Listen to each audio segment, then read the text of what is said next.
ప్రజలందరికీ నా తరపున నమస్కారము. మరి ఒక మంచి సలహా మీ అందరికీ ఇవ్వాలనుకుంటున్నా. ఈ రోజులు మనం అనేక రకాల పంటలు చూస్తున్నాం. ప్రతి ఒక్కటి ఎరువు లేనిదే లేదు.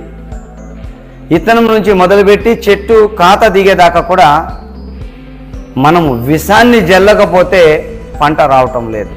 అయినప్పటికీ మన సీలేరు, లంబసింగి, మారేడుపల్లి ఏరియా, బోదులూరు, పుల్లంగి, సెట్లవాడ ఇవన్నీ ఏరియాలలో ఎలాంటి ఎరువు లేకుండా చాలా పంటలు పండిస్తున్నారు.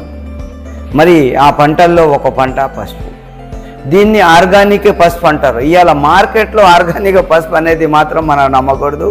ఎందుకంటే వాళ్ళు ఒక పేరు చెప్పి మోసమే, పేరు చెప్తున్నారు ఆర్గానిక్ అని, అది ఆర్గానిక్ కాదు. మీరు ఒకసారి వాడి చూడండి.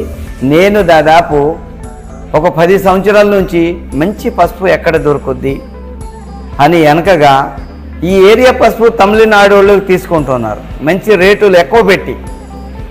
అయితే నేను కూడా వెళ్ళి చూశాను, ముందు తెచ్చుకొని ఇంట్లో వాడాము. చాలా బాగుంది. ఒళ్ళు నొప్పులు కానీ, వేస్ట్ కొలెస్ట్రాల్ పెరగటం కానీ, అలాగే వేరే క్యాన్సర్ లాంటి సిమ్టమ్స్, బోన్స్ మెత్తబడిపోయి ఉన్న వాళ్ళకి అన్ని విధాలుగా ఇది ఒక పెద్ద మందుగలాగా పనిచేసేస్తుంది.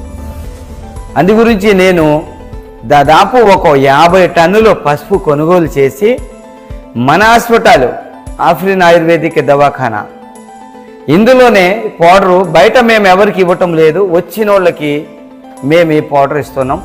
ఎవరైనా ఒకవేళ ఏరియాలో కావలసిన వాళ్ళు నెంబర్కి ఫోన్ చేసి మీరు కొరియర్ చేసి తెప్పించుకోవచ్చు. ఒకసారి మీరు ముందు కూరల్లో వేసి వండి చూసిన తర్వాతే మీరు వేరే వాళ్ళకి ఇవ్వటం మంచిది. ఇది చాలా మంచి పసుపు. ఈ పసుపు వాడటం వల్ల అన్ని రకాల రోగాల నుంచి ముక్తి పొందొచ్చు అని మాత్రం నేను సలహా ఇవ్వగలుగుతాను.